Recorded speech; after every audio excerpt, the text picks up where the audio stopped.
Last week we looked at zero-sum games and we used linear programming to solve these games. This week we're going to look at the more general kind of game theory. So in zero-sum games, what one player wins, the other player loses. But in the general context, which happens to be the situation where a lot of the applications are, the situation is just more general.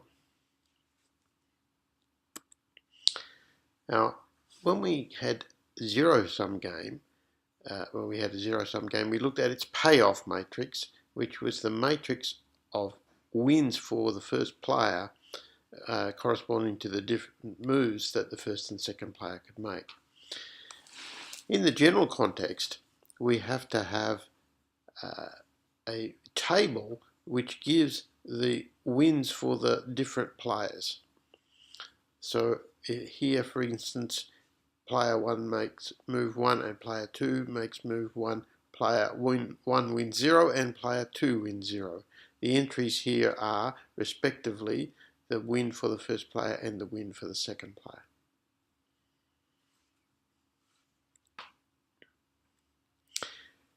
Most famous example of this kind of situation is the so-called prisoner's dilemma, which was introduced back in 1950.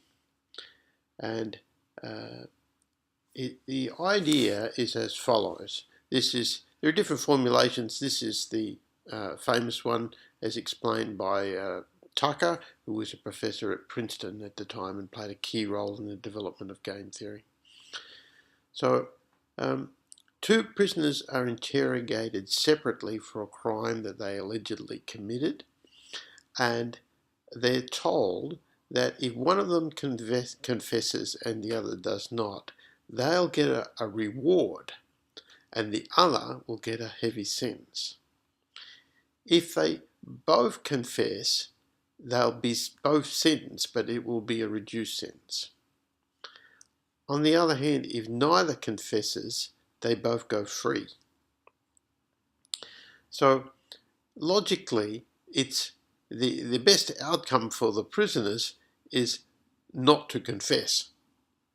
In that case, they both go free. But let's see what the situation tells us. Let's look at the payoff matrix. Here it is. Two possible moves for the prisoners are to not confess or to confess, and these are the different outcomes that transpire. And the key thing is that regardless of what one prisoner decides to do, the outcome for the other is improved if they confess. For instance, if prisoner 2 confesses, prisoner 1 will get a lighter sentence if they also confess. Whereas if prisoner 2 doesn't confess, prisoner 1 will actually get a reward if they confess. So either way, it's better for prisoner 1 to confess. The situation's completely symmetrical, so it's better for prisoner 2 to confess. So the outcome is that both players will naturally confess, even though it's in their mutual interest to not confess. This apparent paradox is the reason why the prisoner's dilemma has become so famous. The point that this conclusion we've come to in this little paragraph here is that both prisoners would naturally confess that it's in their individual interest to do so. This is called the Nash equilibrium point. It's the point at which neither player can improve their position by making a different move, assuming that the other player sticks with whatever move they've made. It was invented by John Nash, who received the Nobel Prize in Economics for his work. He's the subject of a movie that was made called A Beautiful Mind. Okay, how does one go about determining the Nash equilibrium points? Well, it's a little bit complicated because there's two matrices now, one for player 1 and one for player 2, effectively. Let's just consider the case where, as in the prisoner's dilemma, the situation is the same for both players. And the way that appears in the table is that on the diagonal here, the entries are the same, AA and DD. And in the off-diagonal places, you have BC and CB. So the payoff matrix for both players is ABCD. And just for the simplicity of the exposition that we're going to go through today, we'll assume that the determinant of this matrix is non-zero, just so we don't have to deal with any special cases. Okay, the Nash equilibrium point.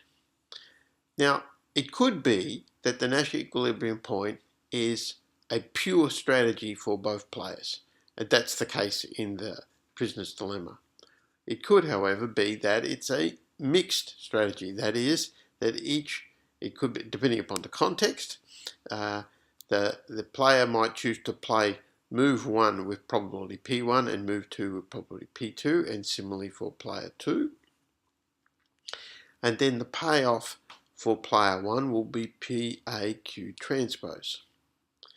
And this is a Nash equilibrium point for player 1 if player 1 can't do better by changing P, assuming Q fixed.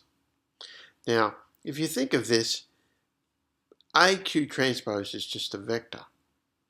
And the question is, if this is a maximum for a particular mixed strategy P, where we're looking at a mixed strategy where neither P1 nor P2 is equal to 0.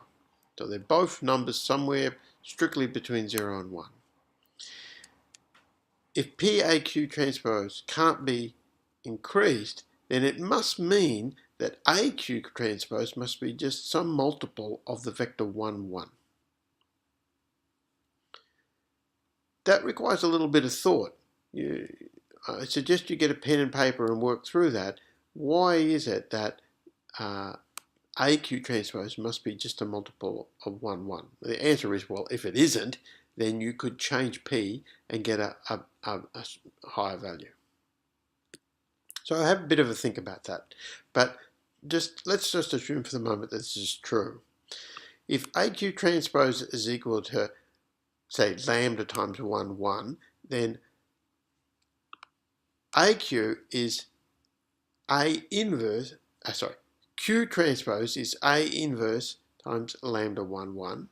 A inverse is 1 on the determinant of A times this matrix, which is obtained just by interchanging the elements on the diagonal and changing the signs of the off-diagonal elements. And you multiply that through, you get lambda over the determinant of A times this vector, D minus B, A minus C. And this tells us what little q1 and little q2 are. They being the entries for q. So they give us a particular vector. And by symmetry, because we're assuming that the payoff matrices are the same for both players, the P vector must be exactly the same. So this is the required Nash equilibrium point. It's just some algebraic expression. Notice that it only exists provided we're not dividing by 0. So that means that A plus D is not equal to B plus C. What's more, we're assuming here that P1 and P2 both belong to this interval strictly between 0 and 1. Now, in this case, we can substitute P and Q back into PAQ transpose, and you do a little bit of work, you see that the answer is it's the determinant of A divided by A plus D minus B minus C. So it's just some formula. Okay, let's do one example. There are so many different examples of game theory. Well, let's just do one to give you a little bit of a flavour about how game theory is used and how the results are interpreted. Let's consider a species of animal that has two subpopulations, one which is aggressive by nature and one passive. Then, if there's a conflict, let's just say over food, for instance, the passive animals are assumed to avoid confrontation and simply share the food, but the aggressive animals are by nature aggressive. So when an aggressive animal is in conflict with a passive animal, the aggressive animal will just take all the food. When two aggressive animals are in conflict, they share the food, but they suffer some damage, some injuries due to their conflict. So the payoff matrix is as follows. Aggressive against aggressive. We'll assume here that 2 alpha is the total amount to be gained. So they share alpha, but they pay the penalty of beta. If passive meets aggressive, passive gets nothing. If aggressive meets passive, aggressive gets everything, 2 alpha. If passive meets passive, they each get alpha. And this is the payoff for, let's call it the first player. Oh, sorry. Now, what we're going to do is simply to look at the Nash equilibrium and see if we can interpret what sense it makes. So remember, in the calculations we did before, the entries were A, B, C, D. So we just have to substitute these things into the formulas that we have. Now it turns out that when beta is less than alpha, that is when the penalty for being aggressive is less than the gain that you get by being aggressive, then it's just the only Nash equilibriums are the pure strategy ones, which total aggression or total passivity. So let's assume that beta is bigger than alpha. In this case, the formulas that we looked at before, a slide or two ago, they give us this as the Nash equilibrium point. It's alpha on beta, beta minus alpha on beta. Now let's just look at a very particular case just to see what this might mean. Let's look at the case where beta is 2 alpha. You remember we're assuming beta is bigger than alpha, so beta is 2 alpha is the first thing you might try. And when you substitute beta equals 2 alpha into here, you see that the Nash equilibrium point is a half-half. And the natural interpretation of this is to say that the Nash equilibrium point corresponds to half the population being aggressive and half passive. And it's natural to speculate then whether over time a population of animals would mutate so as to obtain this condition with aggressive and passive subpopulations. So, this kind of application of linear programming needs to be used very carefully. It can't be used mindlessly, but there has been an enormous amount of work done by biologists in what's called evolutionary biology, and one example is Maynard Smith's book. There are a lot of other examples of linear programming in vastly different areas. And I hope this little example just gives you a taste of the kind of things that it's used for.